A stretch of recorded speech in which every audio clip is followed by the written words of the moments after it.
Olá, bom dia, turma 222, Colégio Santa Marta. A gente começa mais um dia de aula. Hoje é dia 28, sexta-feira, graças ao bom Deus. Sexta-feira. Terminando mais um mês, né, gurizada? A gente está há muito tempo distante um dos outros. Ficando quase maluco aqui, né? Mas vamos lá, né? Fazer o quê? Na semana que vem, a gente tem... Eu vou falar um pouco da semana que vem. Vou tirar esse som aqui que tá meio floresta, só um pouquinho.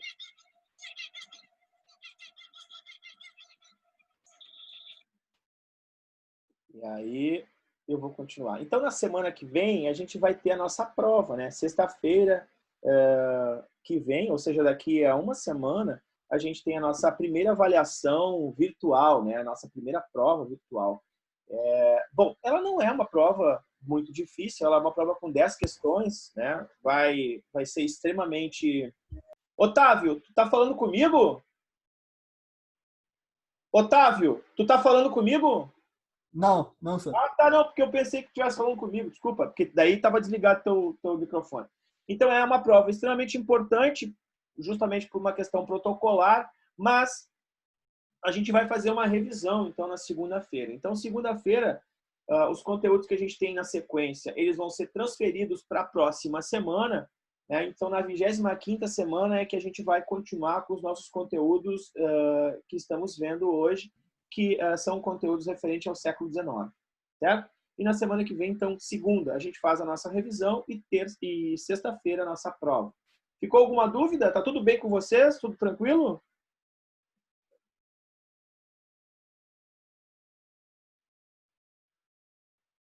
Eu não recebi nenhuma resposta. Acredito que o silêncio, né, seja o que esteja tudo tranquilo. Sim, senhor. Sim, sim. Perfeito. Muito bem. Então, vamos continuar com a nossa aula. Hoje a gente basicamente vai trabalhar, vai falar sobre as ideologias industriais, né? Então, que ideologias são essas, né? A gente vai trabalhar basicamente com as ideias, né, do socialistas e liberais, né? Então, vamos lá, né? O que são ideologias? Ideologias é um conjunto de ideias que vão que representam uma corrente de pensamento através de uma prática, né, que ocorre, né, na sociedade e que vão dar o tom, né? Essas ideologias vão dar um sentido para aquelas ações que estão acontecendo. Nós estamos falando de ideologias na era industrial, são ideologias que organizam o processo de produção, o processo de organização industrial, né? Então, se a gente for literalmente pesquisar o que significa a palavra economia, a gente vai ver que a palavra economia quer dizer organização. Então, o que é a economia industrial? O que é a organização industrial? Como ela se organiza? Como ela funciona? Que tipo de ideias, né, vão prevalecer nesse processo? São duas, basicamente, no século XIX, né? O capitalismo e o socialismo. Aliás, a gente até hoje, né, tem como um paradigma, um parâmetro isso, né? A gente vê, por exemplo, o presidente que está em plena eleição, em campanha eleitoral, o presidente Donald Trump. E se vocês estão ligados o que está acontecendo, os Estados Unidos está num processo eleitoral, né? Ele vem falando que ele defende os Estados Unidos livre, os Estados Unidos democrático, os Estados Unidos capitalista, contra o socialismo, contra uma esquerda, uma bandalheira. Então, vejam, até hoje, em pleno século XXI, né, um político usa o termo, né, socialista e capitalista para definir, né, de que lado ele está, né, de que lado ele samba, de que lado ele fica, né, para o seu eleitorado. Então, isso é muito importante, né? A gente também vê o presidente brasileiro, o presidente Jair Bolsonaro, sempre falar sobre o problema da esquerda violenta, da esquerda não sei o quê. Então, a gente está sempre observando esses socialistas, esses comunistas, que é um jeito pejorativo de tratar o outro, né? Bom, mas o que é, de fato, né? Como se definem essas duas ideologias? A gente vai ver isso hoje, então te liga na aula que vai ser importante. Então, como desenvolvimento industrial, surgiram várias correntes ideológicas, né? e que pretendiam justificar o capitalismo. O capitalismo que é este estabelecimento, né, onde há a industrialização. Então, as doutrinas liberais ou condenar as doutrinas liberais através das doutrinas socialistas. Então, uma é antagônica da outra. Uma é diferente da outra. E a gente vai observar isso agora nesse esqueminha que eu fiz aqui. Então, vamos ver. Primeiro esquema, capitalismo. O capitalismo defende a propriedade privada. Ou seja, isso aqui é meu. Né? Isso aqui é meu, está registrado no meu nome, esta casa é minha, tem um registro de imóveis que ela pertence a mim, este terreno é meu, né? Este carro é meu. Quer dizer, o bem privado, né? O controle das coisas. Né? Então, isso, esta liberdade de possuir a propriedade privada é nítida, é uma característica fundamental no capitalismo. Então, no capitalismo, tem aqueles que não têm nada, e tem aqueles que têm alguma coisa, e tem aqueles que têm muito. Né? Então, ele permite esse sistema. Né? Cabe às pessoas adquirirem os seus bens, né, através do seu trabalho. E vejam só, então, o proletário, aquele que trabalha, trabalha para alguém. Né? Então, por exemplo, o trabalhador, ele presta um serviço, ele presta um trabalho para alguém. Esse alguém que controla e que emprega esse trabalhador, eu pergunto a vocês, ele tem mais condições de ter mais, ou seja, ele tem mais condições financeiras do que o trabalhador, ou não?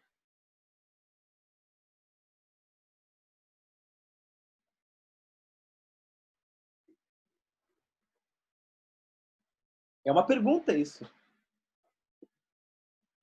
Eu vou repetir. Eu vou repetir a pergunta, vou fechar aqui para a gente todo mundo se olhar e vou perguntar novamente. O patrão, ele tem mais poder financeiro que o trabalhador, sim ou não? Com certeza. Sim. Até porque ele emprega o trabalhador. O patrão, ele é dono dos meios de produção. Então, se eu tenho uma máquina de fiar, se eu tenho uma máquina de fazer prensa, se eu tenho uma máquina de fazer camisas, se eu tenho uma máquina de fazer sapato, essa máquina pertence a mim, o patrão. Eu tenho 500 máquinas, elas pertencem a mim. Eu vou gerar 500 empregos. Então, essas pessoas vão produzir para mim. Então, se elas produzirem, o tempo que elas trabalharem, eu vou pagar essas pessoas pelo trabalho delas. Porém, eu, patrão, vou receber o lucro de toda a produção. Então, eu vou ter muito mais posse do que ela. Vejam que dentro do sistema capitalista, a intenção do sistema é produzir lucro. Está aqui, ó. O objetivo é o lucro, certo? Então, o capitalismo, ele é uma economia baseada no mercado. Eu vou fazer uma outra pergunta para vocês. Todos nós vivemos no Estado. E o que é o Estado? O Estado é um órgão que tem uma constituição, que tem uma língua, né? No caso, a gente fala português, a gente tem uma moeda, que é o real, a gente tem leis, né, que estabelecem as relações humanas entre as pessoas. A pergunta que eu faço para vocês é o seguinte: será que o nosso Estado, ele é que nem uma empresa? Ele visa o lucro? O que vocês acham?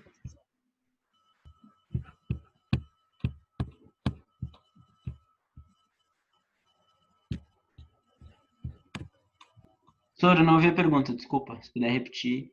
A pergunta é assim, ó. Nós vivemos numa sociedade, né? Num Estado. Um governo, né? Que tem cidades, estados, né? O Estado brasileiro, né? Que tem uma língua, que tem um exército que protege da entrada e da saída, que tem economia, enfim, que tem moeda, que tem leis. A pergunta é, o presidente desse país, ele governa este país para que esse país dê lucro, que nem uma empresa? Ou não? Acho que sim, de certa forma. De certa forma. Mas esse lucro iria para quem?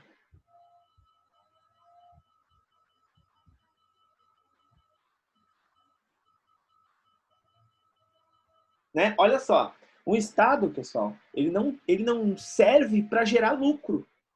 O Estado, ele serve para promover o bem-estar.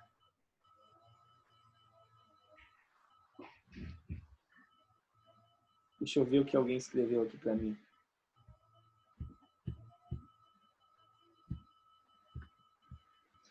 O Estado, justamente, né, o Lucas coloca uma questão importante. O Estado, ele visa, o papel do Estado é fazer, gerir, né, o bem-estar da sociedade.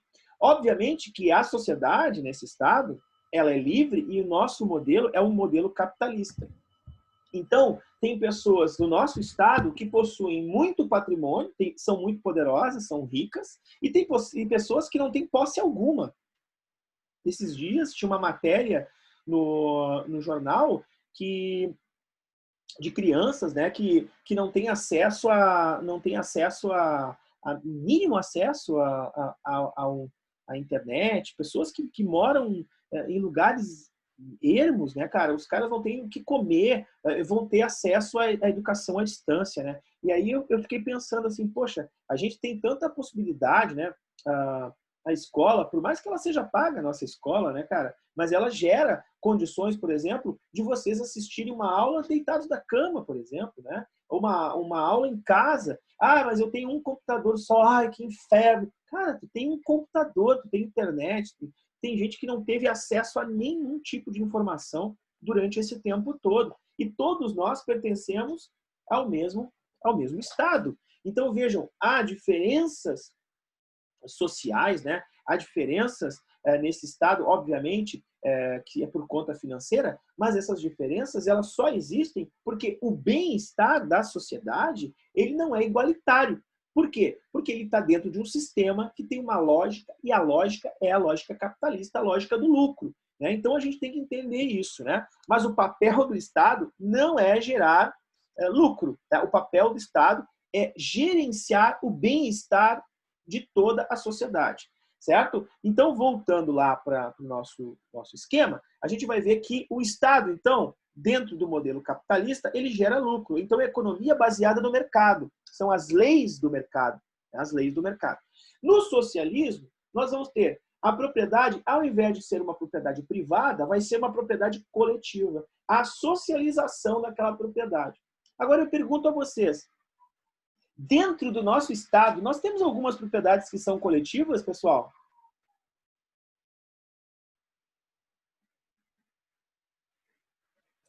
Sim. Podia dar um exemplo para mim? Quem é que falou sim? Foi tu, Virginia? Foi. Dá um exemplo de alguma coisa que seja coletiva dentro do nosso estado atualmente? Dentro da nossa cidade? Dentro do teu bairro? Alguma coisa que seja coletiva? Onde é que tu mora? A Carris. Ah, sim, a Interplan, né? Isso. Tá. Tem coisas aí que são coletivas. Poderia me dizer quais são?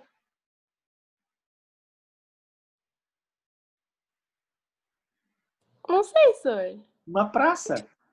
Pois é, eu ia pode dizer, ser. fui à praça da casa. Parque. Isso, um parque, uma praça. Uma sim. praça, velho, pertence a todo mundo, né?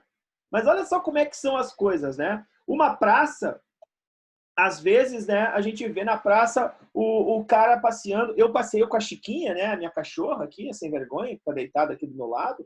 Eu passeio com a Chiquinha e eu levo sempre o saco plástico, porque eu sou campeão, eu sou triboca aberto, porque a Chiquinha entra na grama para fazer xixi e tal, e eu vou atrás dela, né, cara? Daí eu acabo pisando no quê? Eu acabo pisando nos toretes de cocô de cachorro, né, meu? Então é o seguinte, a praça é de todo mundo. Então, se o teu cachorro fez cocô, vagabundo, junta o cocô do teu cachorro e joga no lixo o cocô do cachorro.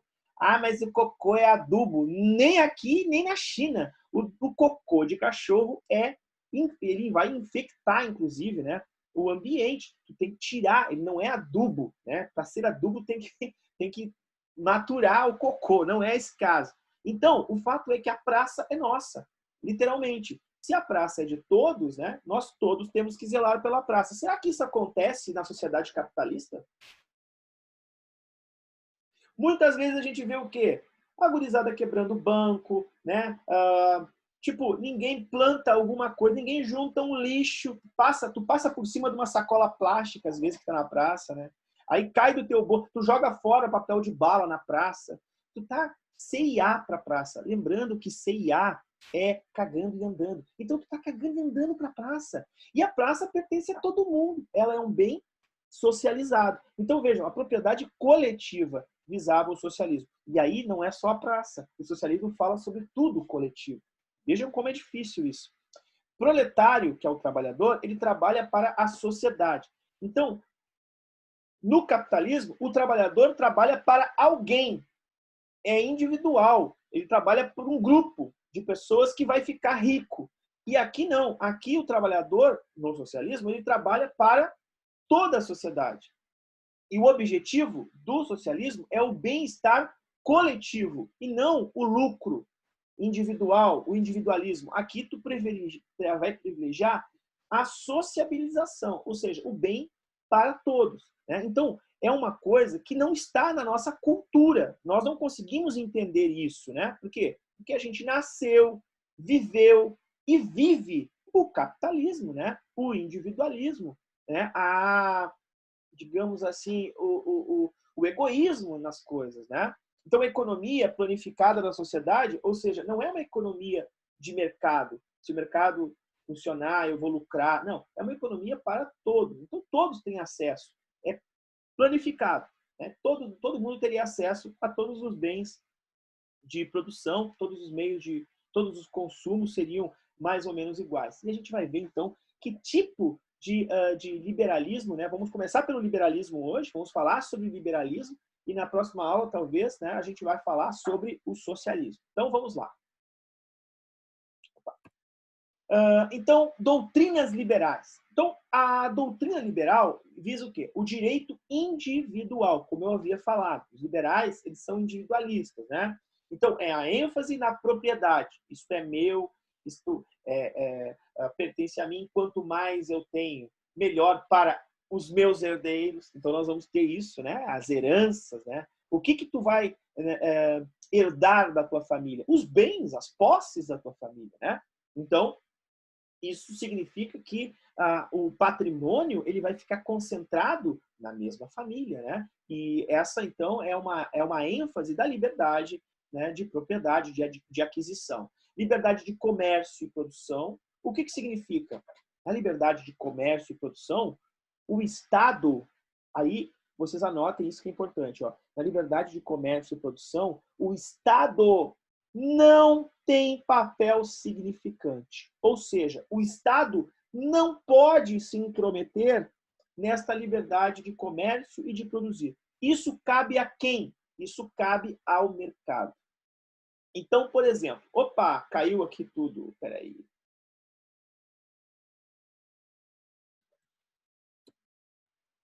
Peraí, deixa eu voltar. Isso cabe a quem? Então, o Estado vai ser responsável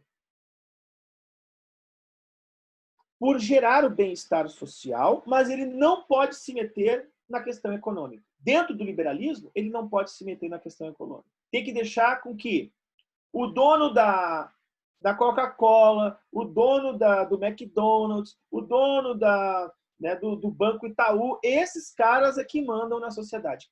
O Estado não vai se meter no desenvolvimento econômico de nada, tem que deixar o Estado livre. Bom, então essa liberdade de comércio e produção sem regulação ou com pouca regulação do Estado, isso é uma ideologia liberal, é uma doutrina liberal. Tá? O que é a palavra doutrina? Doutrina é uma palavra que significa o seguinte, ó, só funciona se for assim, né? Então, o liberalismo só funciona desta forma. Nós temos uma lei que ela é considerada uma lei natural da organização liberal, da organização da economia, que é a lei da oferta e da procura. Todo mundo conhece essa lei, né? Vamos lá, entendeu? Vocês vão me dar a resposta certa aqui, ó. Se eu tenho muita oferta de um produto, me oferecem demais esse produto. Isso serve até para comportamentos. Vamos lá. E se a pessoa é muito oferecida, se o guri, por exemplo, o cara é muito oferecido, ele fica se oferecendo, a gente chama ele de quê? Ele é muito vazado, ele fica... Chama ele de quê, gurias? Quando um guri é muito... Vocês não chamam ele de... Ah, ele é muito fácil, ele é muito galinha. Não é? Então, ele tem um valor alto ou um valor baixo? Se ele é muito fácil. Depende do ponto de vista de cada um, né? Adorei essa. Mas, falando assim, baixo, né? Baixo. Então, olha só. Quanto mais oferta eu tenho, mais baixo é o valor. E olha só como isso é importante, cara. Quer ver só? Quer ver como isso é importante em todas as decisões que a gente toma na vida, pessoal? Às vezes, a coisa é tão assim, é tão ofertada que a gente fica desconfiado. Quer ver uma coisa? Tu vai fazer uma prova. Aí tu lê a questão. A questão pergunta uma coisa muito que tu sabe. Tu olha e tu vê a resposta. A resposta é aquela. Não! Mas não, o senhor tá de sacanagem. Não, não é essa a resposta. E aí tu vai lá e marca o quê? A errada. Então, às vezes, a oferta é tão grande que a gente acaba até optando por uma coisa mais cara. Mas vejam que essa questão da oferta e da procura, ela é uma relação direta com o valor das coisas. Quanto mais se oferece, menos essa coisa vale. Quanto menos se oferece, mais essa coisa vale. E a livre concorrência, né? E o que é a livre concorrência? Todos têm direito em vender, em cobrar, em colocar o preço nas coisas. Eu nunca me esqueço, né? Na época da faculdade, né, gurizada? Eu era jovem, né? Eu tinha aqui uns 22, 23 anos de idade, eu estava na faculdade, e aí em Porto Alegre tinha um show de uma banda chamada Banda Mundo Livre S.A. É uma banda de maracatu atômico, cara. É uma banda lá do Nordeste. E era um show gratuito, né? Quer dizer, não era gratuito. A gente tinha que levar 1 quilo de alimento. E olha só como é que é a coisa. É um universitário, né? E aí fui com meu amigo, camarada meu, que é professor de história hoje também. Disse, vamos lá para a Cidade Baixa, a gente vai assistir o show lá na Opinião e tal. E a gente chegou na Opinião e a entrar no show, sabe o que era? 1 quilo de alimento. Eu, barbada. Aí ele disse para mim assim, não, hoje não, deixa que eu levo 1 quilo de alimento para nós. Ah, beleza pura. Então eu já fui com um dinheirinho contado para tomar 2 Guaraná, né? 2 Coca-Cola, entre aspas Coca-Cola, porque a gente está gravando aqui. Aí cheguei no bar, né, para entrar, e esse meu amigo pegou assim e deu para mim uma latinha de milho. E ele tinha uma latinha de ervilha. E aí eu disse assim, Éder, e o quê? Não era 1 quilo? Sim, não, mas tá aí. Não, mas isso aqui é 250. Isso aqui é 250 gramas de milho, cara. Não é 1 quilo, cara. A gente não vai conseguir entrar no show. Mesmo assim, os caras liberaram a gente para entrar no show. Que legal. Entramos com 250 gramas de milho no show. Aí a gente tá assistindo o show. E aí ele disse assim, deixa que eu vou comprar para nós o Beer Night. Aí ele foi e voltou assim, voltou com aquele copo assim, e disse assim, ô Jairo, o quê? Será que... Ô, meu, sabe quanto custa essa Guaraná? E ele, quanto? E eu pra ele, quanto? Tipo, era uns 20 pila, um copo. Aí eu, bem... E aí ele assim, ô meu, os caras podem cobrar 20 reais? Vocês já foram no Planeta Atlântida? Todo mundo já foi no Planeta Atlântida. No Planeta Atlântida, quando tu vai comprar algo para beber, quando tu chega para comprar algo para beber, o preço da água mineral, o preço do refrigerante e o preço do álcool é todo igual, é tudo igual. Independe o que tu vai comprar. E outra, é um preço baixo ou um preço alto? É um preço altíssimo. Por quê? Porque os caras podem comprar. Porque o mercado, gente, existe uma lei que é a lei da livre concorrência. Se não tem concorrência, o preço pode ser mais alto possível. Por quê? É uma pergunta. Se não há concorrência, o preço pode ser mais alto possível. Por que isso acontece? Para faturarem mais? Oi? Para faturarem mais? Ou... Sim, para faturarem mais. Mas o que é concorrência? em que a concorrência contribui no liberalismo?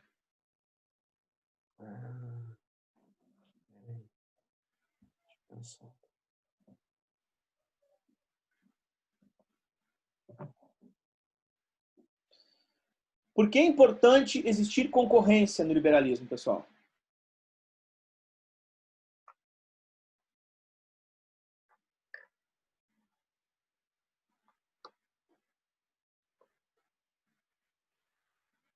O que vocês acham?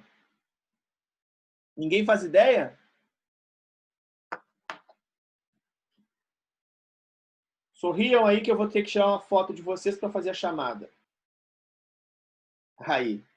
Olha só. Então, primeiro elemento.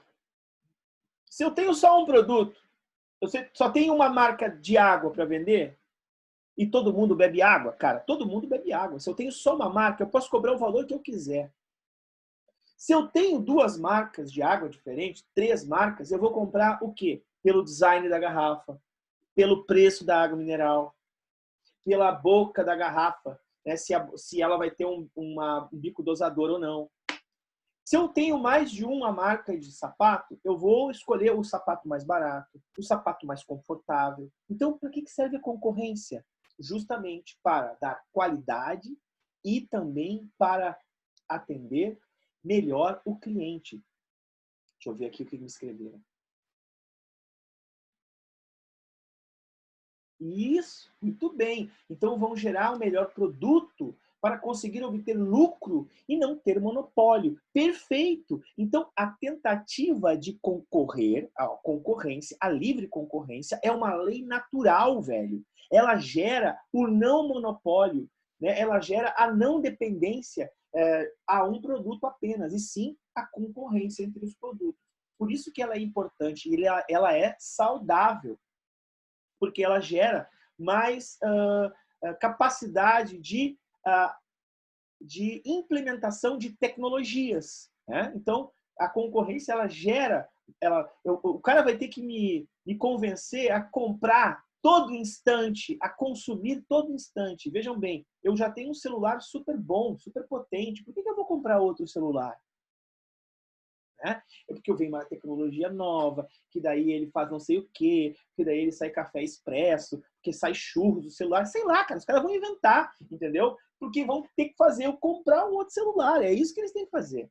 Então, a concorrência, ela serve para isso, tá, gente? Para gerar melhor qualidade nos produtos e para vender, né? Então, é uma lei fundamental. Liberdade de contrato de trabalho. Isso é uma coisa terrível, terrível para o trabalhador. O que é isso? A ideologia liberal, ela paga de acordo com a demanda. Então, por exemplo, se eu tenho muita gente desempregada, qual é o valor do salário? Alto ou baixo?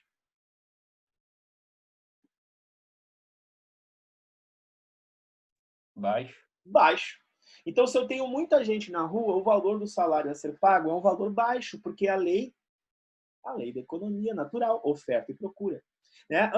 Jornada de trabalho. Cara, se hoje a gente trabalha 8 horas por dia, com 1 hora de almoço, né?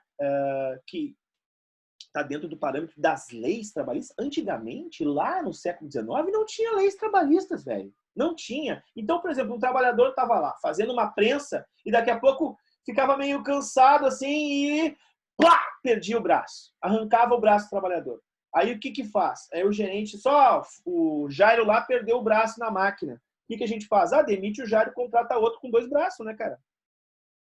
Aí tu vai dizer assim, Bassor, mas que absurdo! Vão demitir o Jairo que está sem braço e não vão fazer nada? Não, porque não existe lei. Não existe indenização para a família. Então as pessoas ficavam cegas, surdas, mudas, perdiam movimentos e eram trocadas por pessoas que eram sãs, né? Porque havia muita oferta de trabalho, né? De trabalhador.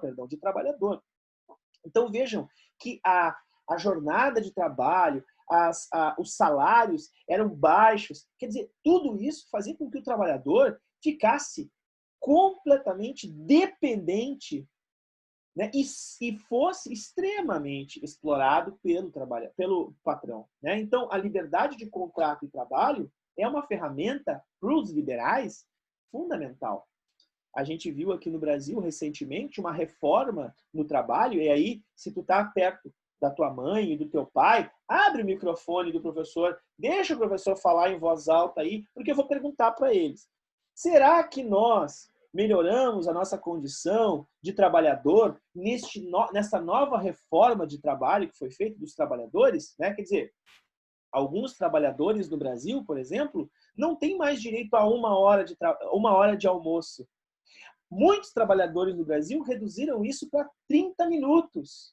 Então, significa que essa pessoa vai ficar mais tempo dentro da empresa, produzindo e gerando mais lucro para o patrão, ganhando a mesma coisa e diminuindo a qualidade, né, da sua alimentação, da sua vida, né? Porque as pessoas precisam comer bem, precisam dormir bem, precisam se recuperar bem para que no outro dia elas possam trabalhar.